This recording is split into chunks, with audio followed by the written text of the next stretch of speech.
बच्चों, आज के इस वीडियो में आपका बहुत बहुत स्वागत है।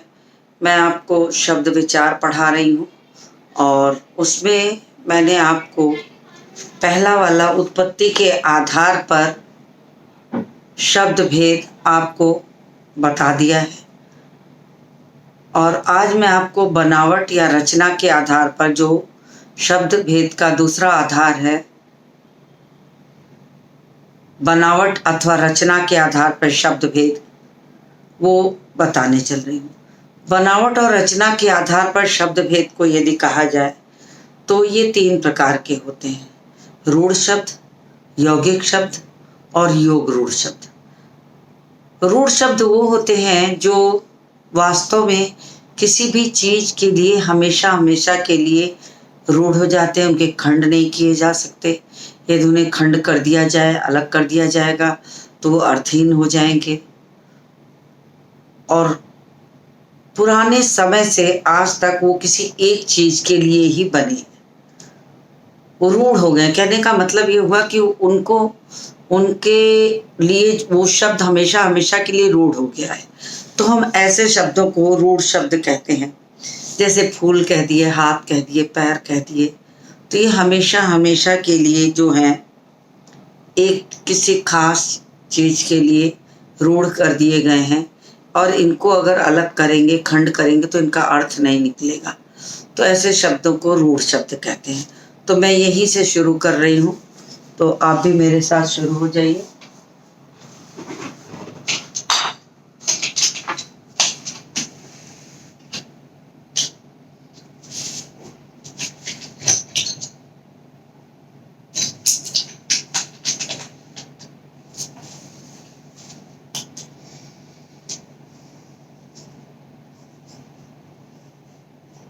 रचना या बनावट के आधार पर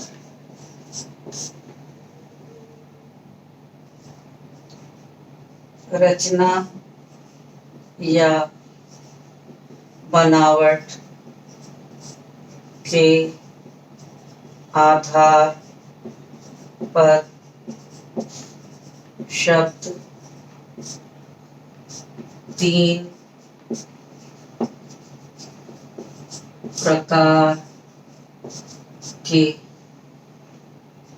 होते हैं। पहला है रूढ़ शब्द,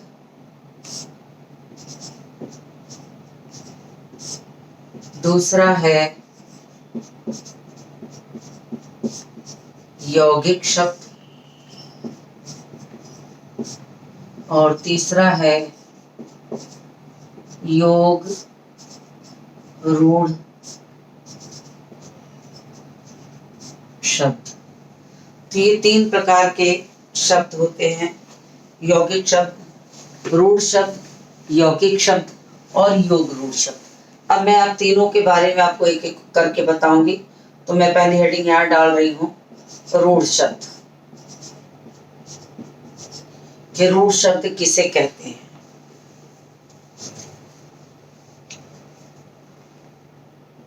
जिन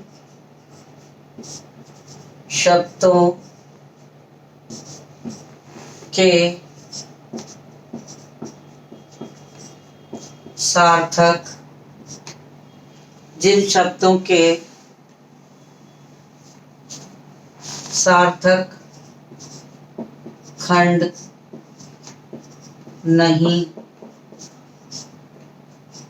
किए जा सकते, जिन शब्दों के सार्थक खंड नहीं किए जा सकते और जो लंबे समय से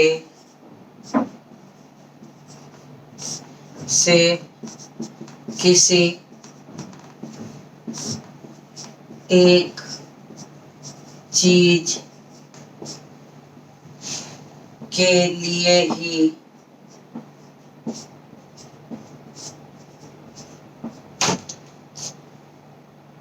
किसी एक चीज के लिए ही मान्य अथवा प्रयोग किए जा रहे हैं उन्हें रूढ़ शब्द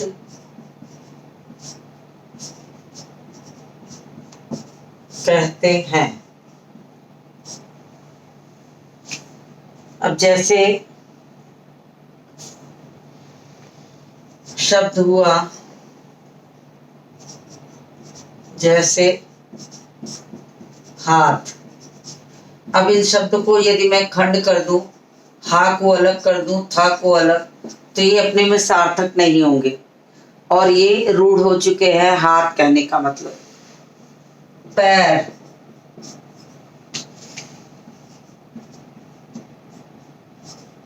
तो खंड करने पर जो सार्थक न हो वे शब्द रूढ़ हो जाते हैं, जैसे फूल,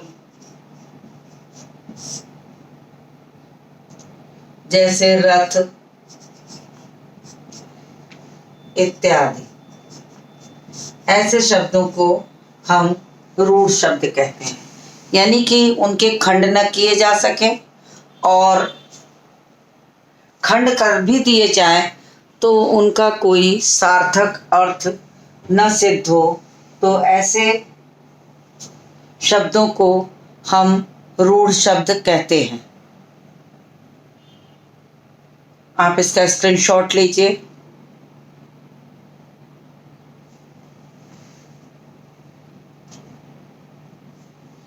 अब दूसरा है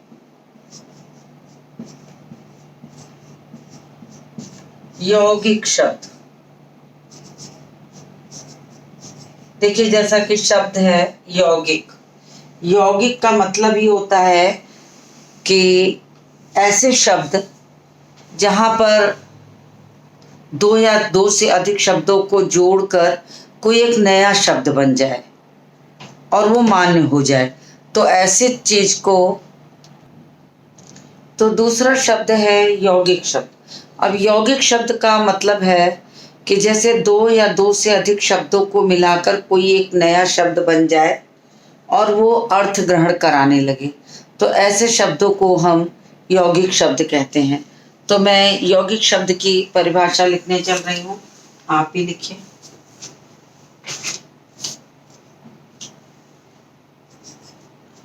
दो या दो से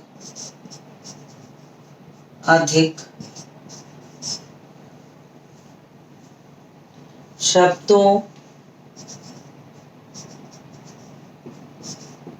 दो या दो से अधिक शब्दों के मेल से यदि कोई नया शब्द बने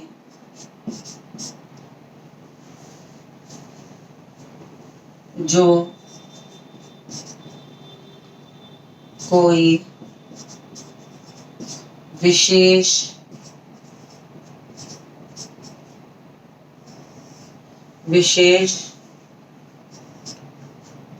अर्थ दिला बताए, उसे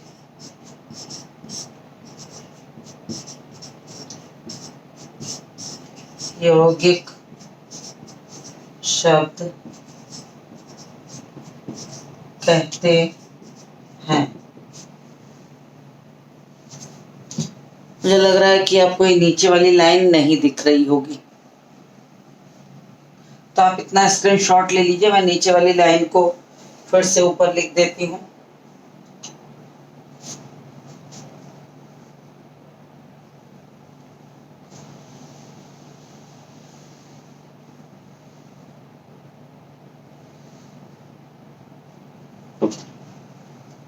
चलिए, यहाँ तक आपको दिख रहा है तो मैं सिर्फ यहीं तक लिखूंगी।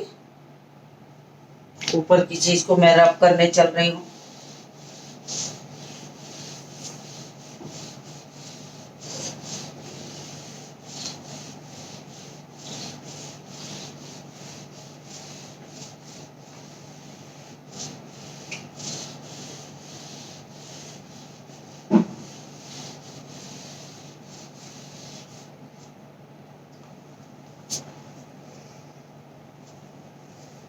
जो कोई विशेष अर्थ बताए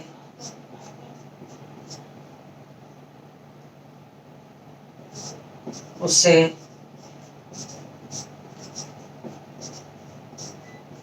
यौगिक शब्द कहते हैं। जैसे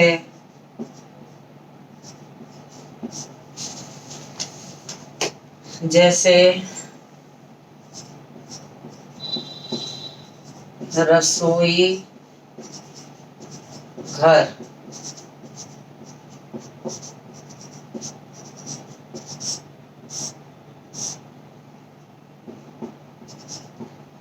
फिर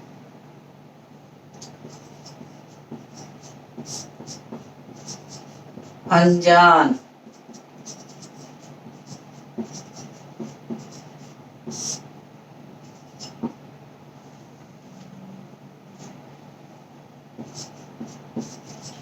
पाठशाला,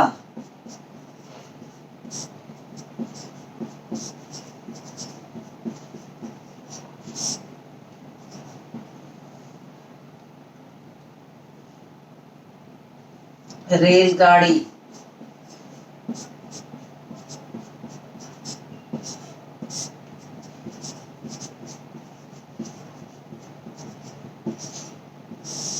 रेलगाड़ी,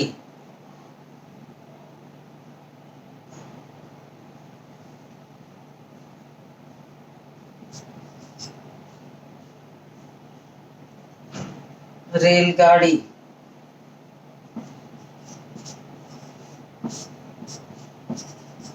हिमालय,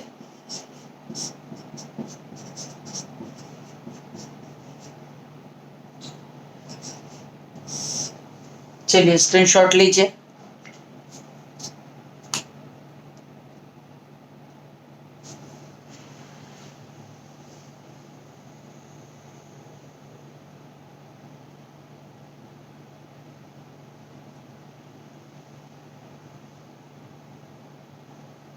मैं रब कर रही हूँ, आपने स्क्रीनशॉट ले लिया होगा।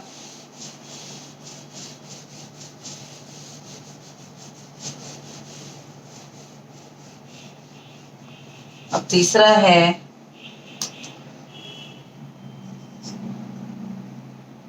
योग रूढ़ शब्द। योग रूढ़ शब्द। अब देखिए, इसमें यौगिक शब्द भी है और रूढ़ शब्द भी है। अगर यौगिक शब्द भी है, रूढ़ शब्द भी है, यानी कोई ऐसा यौगिक शब्द जो किसी दूसरी चीज के लिए हमेशा के लिए रूढ़ हो गया हो, कि वो वही अर्थ देता हो, तो ऐसे शब्दों को हम योग रूढ़ शब्द कहते हैं। तो मैं इसको लिखने चल रही हूं। ऐसा यौगिक शब्द का मतलब ही हो गया कि जहां दो या दो से अधिक शब्द मिलकर कुछ बने हो। तो यानी दो या दो से अधिक शब्द मिलकर एक शब्द जो बन रहा है, लेकिन अर्थ वो किसी और चीज के लिए हो गया हो, तो ऐसे शब्द को हम क्या कहते हैं? योग रूढ़ शब्द। ऐसा यौगिक शब्द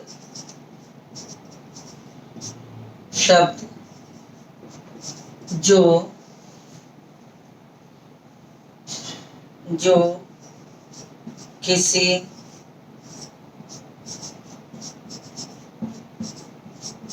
विशेष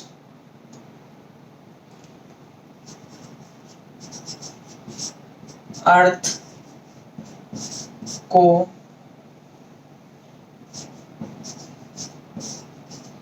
प्रकट करे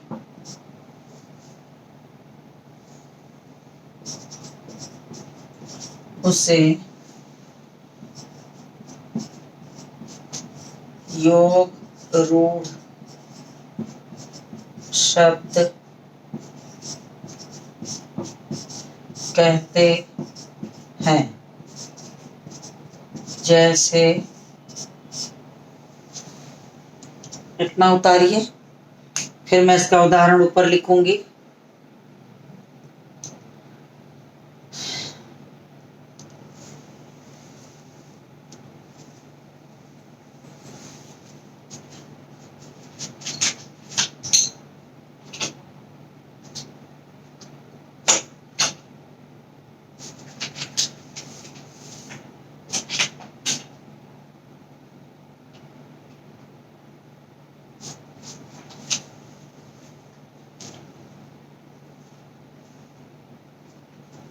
चलिए इसको उतार लिए होंगे आप।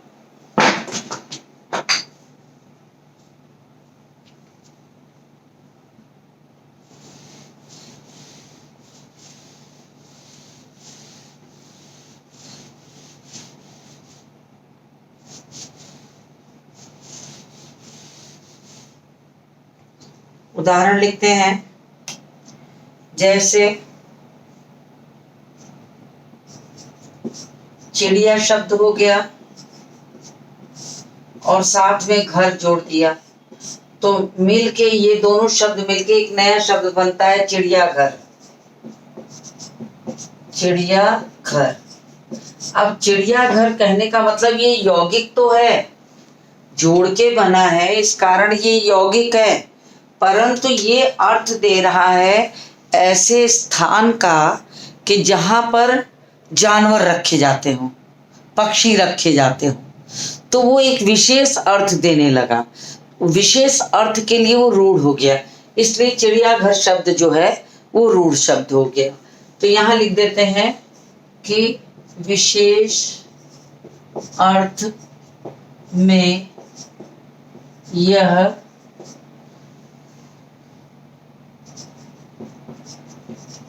जानवरों, पक्षियों का स्थान है।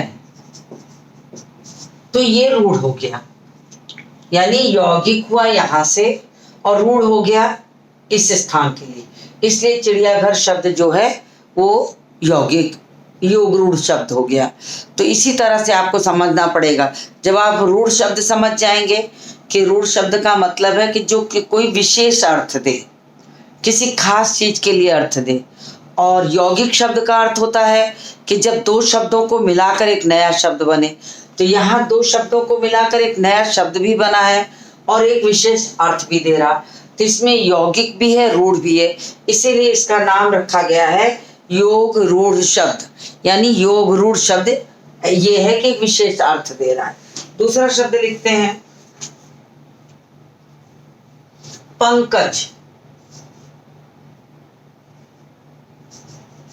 पंक प्लस ज बना क्या? पंकज। अब पंकज का तो मतलब, पंक का मतलब होता है कीचड़ और ज का मतलब होता है उत्पन्न होने वाला, यानी कीचड़ में उत्पन्न होने वाला जो है वो है पंकज। अब पंकज को हम किसके लिए कहते हैं? कमल के लिए। तो ये कमल के लिए रूढ़ हो गया, तो इसे हम कहेंगे योग रूढ़ शब्द। एक शब्द और लिखते हैं नीलकंठ। नील धन कंठ। अब बना क्या? नीलकंठ। अब ये एक विशेष पक्षी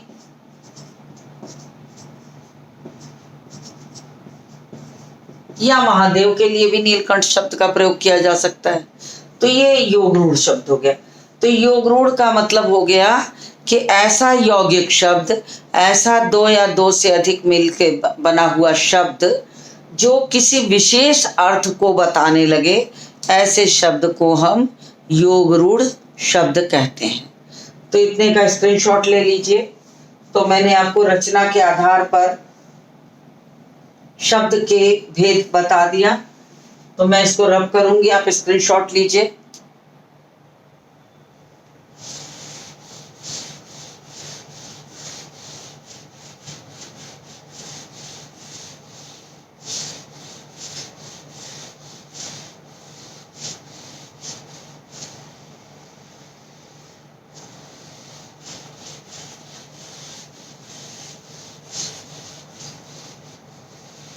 अब तीसरा है प्रयोग के आधार पर शब्द भेद।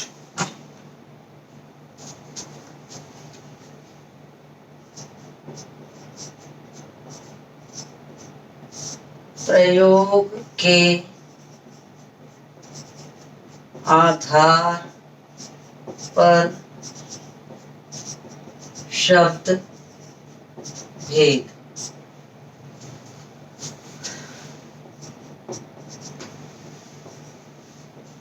प्रयोग के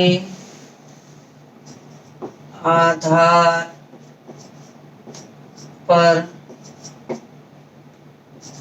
शब्द के दो भेद हैं।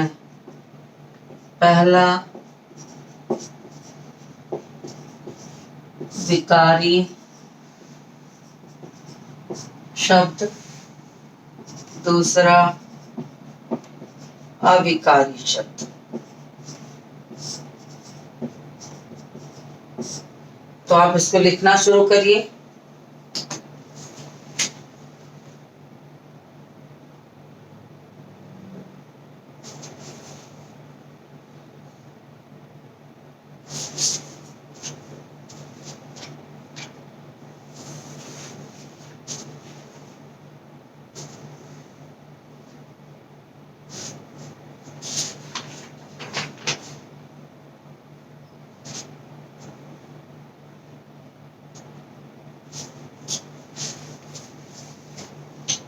तो अब मैं इसके बाद लिखूंगी विकारी शब्द।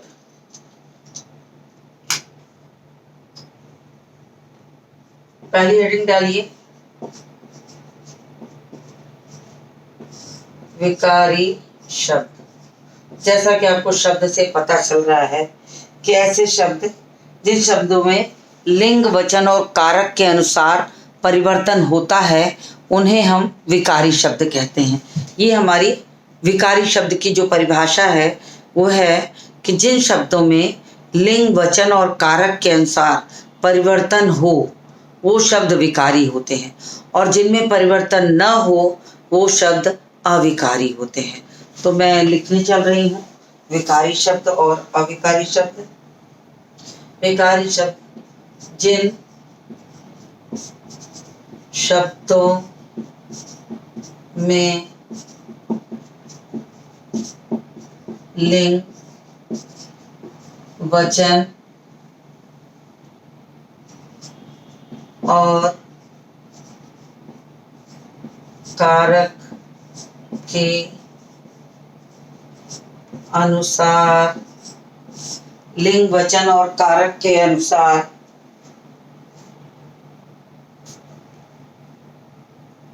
परिवर्तन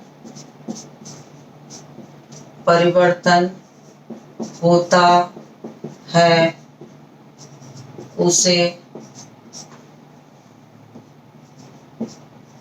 विकारी शब्द कहते हैं। जैसे संज्ञा, सर्वनाम,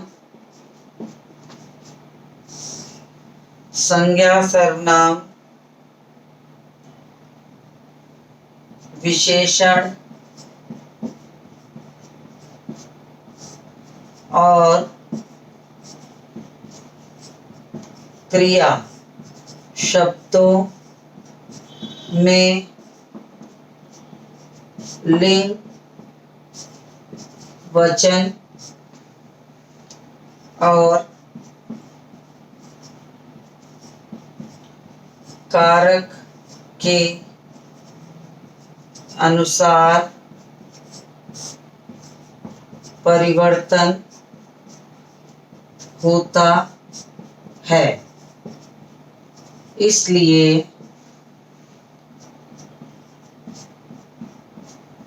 ये पद विकारी शब्द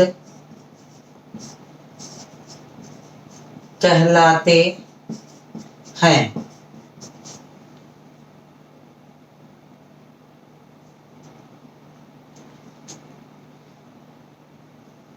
तो उतार लीजिए, फिर मैं दूसरा शुरू करूं। अविकारी शब्द, परिभाषा बिल्कुल ऐसी ही होगी, बस उनमें परिवर्तन नहीं होता। बस इसकी परिभाषा में अंतर इतना ही है कि उसमें परिवर्तन नहीं होता। तो मैं ऊपर का रब करूंगी, तब तक आप इसका स्क्रीनशॉट लेके रख लीजिए या उतार लीजिए। जिन शब्दों में लिंग वचन, मैं इसको रब करूंगी, आप स्क्रीनशॉट लीजिए।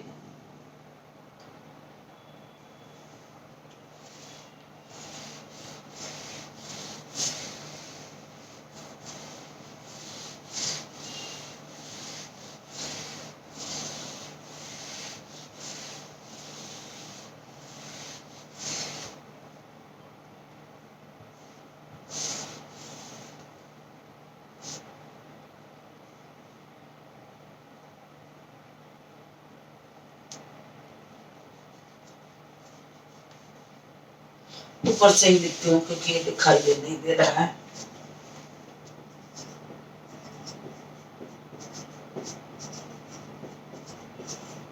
अविकारी शब्द,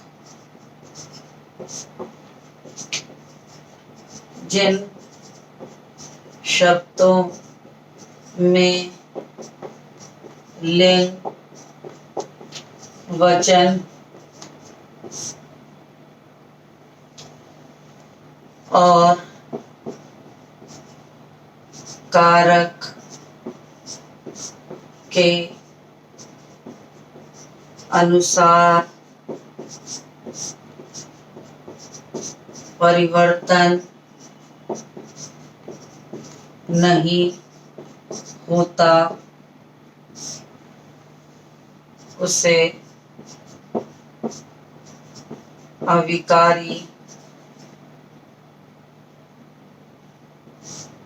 अविकारी शब्द कहते हैं। जैसे क्रिया विशेषण, जैसे क्रिया विशेषण, अव्यय इत्यादि। इनमें कोई परिवर्तन नहीं होता है, चाहे वो स्त्रीलिंग के साथ प्रयोग किए जाएं अथवा पुल्लिंग के साथ। लड़का तेज चलता है, लड़की तेज चलती है, तेज में कोई परिवर्तन नहीं होगा। और संज्ञा सर्वनाम विशेषण है तो उसके अनुसार क्रिया परिवर्तित होगी। तो इसीलिए क्रिया विशेषण और अव्यय जो शब्द होते हैं वो हमारे शब्द जो हैं वो अविकारी शब्दों में आते हैं। फिर अंतिम है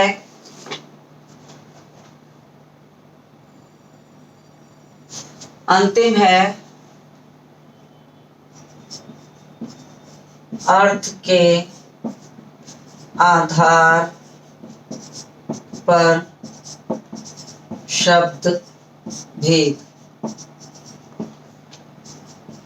अर्थ के आधार पर शब्द के दो भेद हैं। पहला सार्थक शब्द, दूसरा निरर्थक शब्द। पहला सार्थक शब्द, दूसरा निरर्थक शब्द। स्क्रीनशॉट लीजिए इसका, मैं ऊपर के हिस्से को रब करूंगी। तो पहला हेडिंग डाल देती हूँ सार्थक शब्द। सार्थक शब्द वे शब्द होते हैं जिनका कोई अर्थ निकलता हो। सार्थक शब्द वे शब्द हैं जिनका कोई अर्थ निकलता हो। जैसे निकलता हो, जैसे जैसे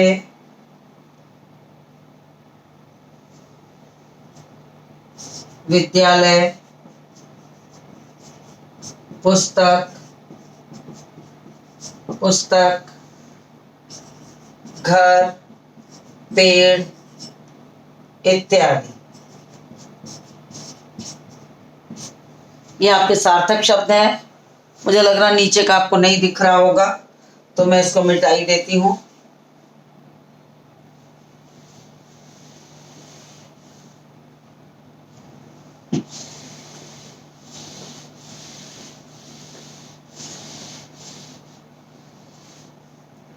जिनका कोई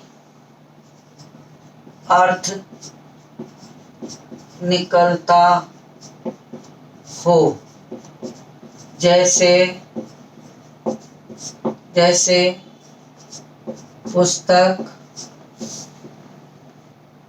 पेड़, विद्यालय, विद्यालय,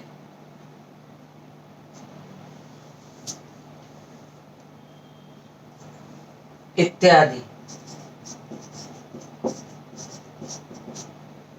दूसरा हो गया निरर्थक शब्द।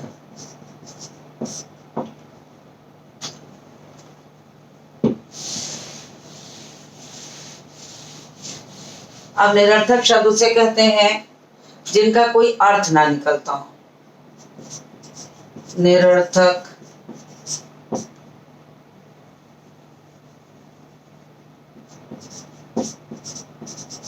निरर्थक शब्द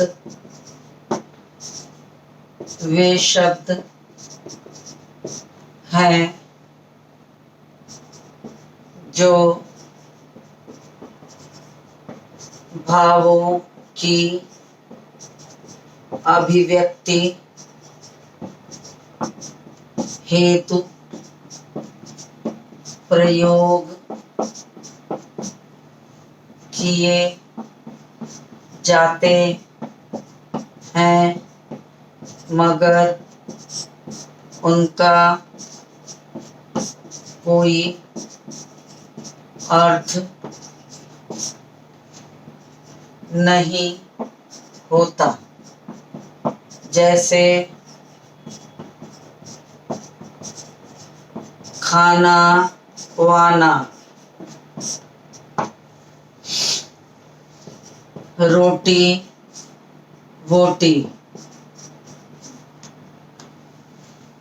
पानी वानी। तो इसमें जो दूसरा वाला शब्द है वो आपका निरर्थक शब्द है, जो भाव की अभिव्यक्ति के लिए खाली इसका प्रयोग किया गया है। इसमें वाणी का कोई अर्थ नहीं है, वोटी का कोई अर्थ नहीं है। तो ऐसे शब्दों को हम निरर्थक शब्द कहते हैं। तो शब्द विचार का जो हिस्से आपका शब्दों के भेद का आधार था वो मैंने पूरा कर दिया। उम्मीद है आपको समझ में आया होगा। यदि नहीं आया है तो आप कक्षा के दौरान पूछ सकते हैं। तो मुझे उम्मीद है आपने स्क्रीनशॉट ले लिया होगा। तो आज के इस वीडियो को यहीं समाप्त करती हूँ और मिलती हूँ आपसे अगले वीडियो में।